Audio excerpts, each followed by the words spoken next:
Where on earth are you? Your child is in serious trouble. One scorching hot day, I screamed over the phone at my son on the other end of the line. His car, which I hadn't noticed until now, was parked in the driveway of my home. Inside the car, which had exceeded 104 degrees Fahrenheit, was my limp 2-year-old grandchild. In this emergency, what could my son and his wife possibly be doing? We're on a family trip right now. But my son answered casually and quickly hung up the phone. And after this, when the unbelievable truth became clear, I made a certain decision. Ever since my husband passed away, I, Jesse Johnson, had been living alone. At 60, I had retired from my job and was enjoying a peaceful life, and the source of my joy was the existence of my son's family, who lived nearby. My 34-year-old son, Ian, had married Becky, who was a year younger than him, and they lived as a family of 4 with their 5-year-old daughter, Lily, and 2-year-old son, Christopher. We had a wonderful relationship, whether they invited me out, or I invited them over for meals. And seeing them so happy gave me energy as well. But then, something happened that began to cast a shadow on their peaceful lives. Mom! Lily finally did it. One Sunday, my son's family came to visit. The moment they stepped inside, Ian, with a cake box in one hand, excitedly lit up with joy. Lily, my granddaughter, had long dreamed of joining the entertainment world and aspired to become an actress. Ian and Becky, supporting her dreams, had registered her with a child talent agency. And now, Lily's hard work had finally paid off. She got chosen for the lead role in a drama. The director is famous, and the actors are all very popular too. She's even been praised as a genius on set. Just like I thought. She's amazing. Just like my kid. Listening to my son and daughter-in-law's excitement, I felt my heart swell with pride. I knew that my granddaughter had sacrificed playing with her friends to attend daily lessons for her dream. Her hard work had finally paid off, and there was nothing more gratifying. Lily, that's wonderful.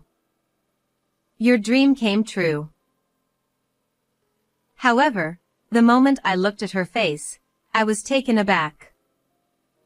Despite her dream finally coming true, my granddaughter didn't seem overjoyed. Moreover, when I looked closer, I noticed Christopher, her little brother, sitting with a downcast expression. Is something wrong with the two of you? You both seem a bit down. It's just that she's a little nervous about the big role. She'll be back to her usual self after having some cake. But Ian and Becky didn't seem to care about the children's mood and quickly set about serving the cake they'd brought. Yet something was off. Lily, you'll have this shortcake, right? Mom, which one do you want? I don't mind, but why are there only 4 cakes? As I prepared the plates, I tilted my head in confusion. There were 5 of us, counting Christopher, who could now eat cake, yet there was 1 cake missing from the box. Becky suddenly shot an angry glare at Christopher. This boy had an accident in the toilet this morning. So, he's being punished. At her harsh tone, Christopher visibly flinched. It seemed that Becky was a bit too strict in her parenting. And though Christopher was a rambunctious child by nature, which I found endearing, it appeared she was trying to correct his behavior. But seeing him sit in the back, watching us eat the cake, I couldn't help but feel sorry for him.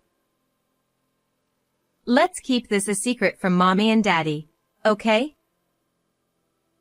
Eventually, When my son and daughter-in-law were away from the table, I secretly gave Christopher some of my cake. Seeing his face light up with a smile, and noticing that Lily relaxed a bit as well, I finally felt some relief. I'm sure it's just their way of parenting, and it's not my place to interfere. But something this small should be fine, right? At the time, that's what I thought. However, an event occurred later that changed everything. Lily's success in the drama turned her into a rising star. Naturally, it was something to celebrate, but as her career in entertainment became busier, the family visits to my home became less frequent. I started seeing Lily more often on a screen than in person. Though it made me feel a bit lonely, I told myself it was fine as long as my son's family was doing well. But then, one day, Ian called me unexpectedly. Lily's becoming famous, so we want to get her a kid's cell phone.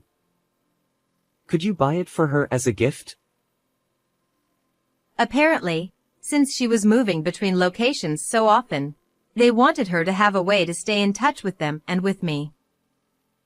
I fully agreed with the idea, but one thing troubled me: Christopher. If that's the case, I'll buy something for both grandchildren. It wouldn't be fair otherwise. Oh, he doesn't need anything. He's just so spoiled and impossible to handle.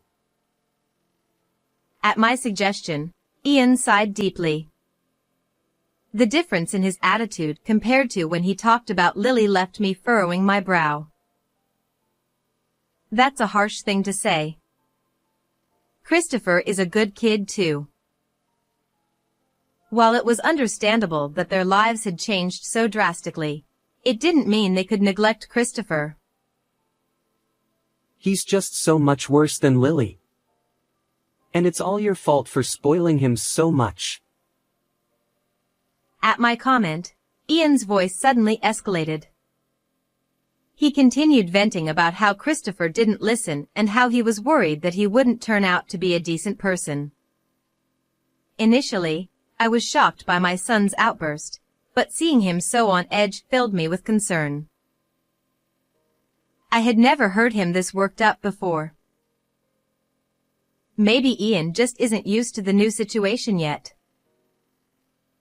I decided it would be best not to press further and agreed to get Lily the phone, but only under the condition that we didn't tell Christopher. I planned to buy something for Christopher later, once Ian had calmed down. I also decided to keep a closer eye on them from then on. But soon after, an incident occurred that flipped my resolve upside down.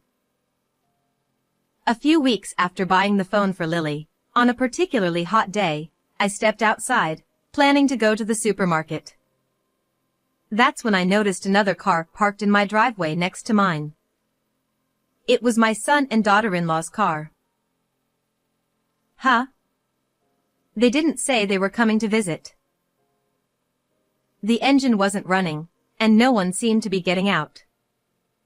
Curious, I peeked inside through the window. And the moment I did, my eyes widened in shock. Christopher! What are you doing here? There, in the passenger seat, was my grandson, slumped over and motionless. The temperature gauge inside read 104 degrees Fahrenheit, and it was clear that he was in serious danger. This is bad. I need to hurry. Panicking, I called an ambulance and quickly dialed my son's phone, knowing he had the car keys. It was a record-breaking hot day according to the news. What on earth were they thinking, leaving him in the car like this? Hello? Ian, where are you? Your child is in serious trouble. My voice grew urgent as I explained the situation. We're on a family trip. We're not there. What do you mean? Christopher is here. Well, he was being too noisy, so we didn't take him. I dropped him off at your house. You'll figure it out. Unbelievably, my son brushed off my concerns and hung up the phone without a care. Stunned, I was left standing in disbelief. I had thought their strictness with Christopher was out of concern for his future, but this was clearly going too far. What on earth are they thinking? Just then, I received an email that revealed a shocking truth, one that made me unable to contain my anger any longer. The next morning, after the incident, I arrived at a hotel alone. Of course, I wasn't there for pleasure. I had a clear goal after learning the truth. I will never forgive them for this. Clenching my fists, I entered the lobby and saw two familiar figures sitting comfortably. Approaching them, I called out, "What are you two doing here?" Ian and Becky, chatting casually, turned to look at me in shock. What? Mom! Why are you here? Where is Lily? She's still asleep in the room. We just got out of the bath. Seeing them leisurely enjoying their trip while Christopher had been left behind, my anger hit its peak. How could you even do such a thing? To treat your own child that way? Recalling the terrifying scene I witnessed in the car the previous day, I shuddered. A few minutes after we found Christopher unconscious, an ambulance and rescue team arrived, and he was somehow saved. Thankfully, he survived with no lasting effects, but the doctor told us that if he had been found any later, he wouldn't be alive today. He's in the hospital now, but... Do you even realize what you've done? As a mother myself, no matter how old they get, your children are always precious. I couldn't comprehend how they could leave their child in such a dangerous place while they enjoyed themselves. It was unthinkable. You're overreacting. That was just discipline. Exactly. If only Christopher could be more like Lily and make things easier for us. But he's just noisy. Yeah, who wants a kid throwing tantrums on vacation? We were nice enough to leave him in front of your house, weren't we? I let out a deep sigh as I watched the two of them show no sign of remorse. It seems that with Lily's growing fame, they've become even more arrogant than I expected. I couldn't leave my grandchildren in the care of these two any longer. Do you even know how I found out about this place? It was Lily who told me.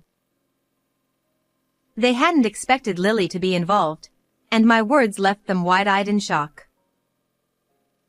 It all started when I received a message from the kid's phone I'd given Lily, right when Christopher was being rescued. The message said, "Christopher's still in the car. Grandma, please help him." Even though their parents were treating her brother this way, Lily was the only one looking out for him. What? When did she? That's not all she told me. I know everything about what you've been doing. I stepped closer to my flustered son, showing him my conversation with Lily. After I informed her that Christopher was safe, she began pouring out everything that had happened. Lily told me that Ian and Becky constantly took out their frustrations on her brother. If he made even the slightest mistake, they'd withhold food or hit him. Everything she revealed was too cruel to pass as discipline. It was then that I resolved to bring my son and his wife to justice. But that wasn't the only shocking revelation. And it wasn't even Lily's choice to enter show business, was it? And what you've been saying to Christopher. To my horror, what I had always thought was her dream turned out to be something her parents had forced upon her. Over and over again, she had begged them to let her play with her friends at school. And as for Christopher, they had constantly told him things like, "We don't need you," or "One child is enough for us." Naturally, Lily had been forbidden by her parents to speak of this, but she finally couldn't take it anymore and found the courage to reach out to me for help. "How could you say such things to your own child? You're both unfit to be parents." Realizing the full extent of their horrific actions, I glared at them with all my might. But instead of showing remorse, they exchanged glances and gave the most unsettling smiles. You can say what you want, but it won't change the way we think, will it? That's right. Even though we dropped him off, it would have been easier for us if Christopher had just passed away. I stared at them in disbelief as they chuckled and carried on their vile conversation. I had already decided not to forgive them the moment Lily reached out to me, but hearing this confirmed that they needed to be properly punished. "I'm sorry to say this, but you'll never see your children again." What? What do you mean by that? Still oblivious to the situation, they looked up at me with careless grins. "The police are on their way, and the story's going public. The world won't stay silent. I've already spoken to all the necessary authorities." At that moment, their faces tightened with fear. What they didn't know was that after realizing they were incapable of raising children, I had reported the entire situation to Child Protective Services, the police, Lily's agency, and even the media. With all these organizations in motion, the story was bound to make headlines soon. And for Ian and Becky, who thrived on public image and fame, the weight of the news hit them hard. What? If that happens, how am I supposed to live? My job. They'll find out. That's right. This whole vacation was paid for with Lily's earnings. Don't take our children from us. The carefree attitude they had just moments ago vanished as they stood up in a panic. I watched them with a mix of pity and disgust. In the end, they had never cared about their children. They only wanted the money, status, and fame. People like them didn't deserve to be parents to my precious grandchildren. Accept your punishment. It's all your own doing. As I delivered these cold words, they finally understood the severity of the situation. Their bodies stiffened, and they slumped over in defeat. Eventually, the truth came out, and my son and his wife were arrested. With Lily's fame, the media swarmed over the story, and soon their faces were plastered all over the news as villains. Even if they get out of prison, they'll spend the rest of their lives with the public pointing fingers at them. As for me, I ended up taking in both grandchildren. Lily has happily retired from show business and now enjoys playing with her friends at school. Christopher, too, seems much more relaxed and peaceful now that he's in a safe environment. As I continue to cherish this time with them, I find renewed strength to carry on. How did you enjoy this story? Don't forget to subscribe to the channel, and I'll see you in the next video.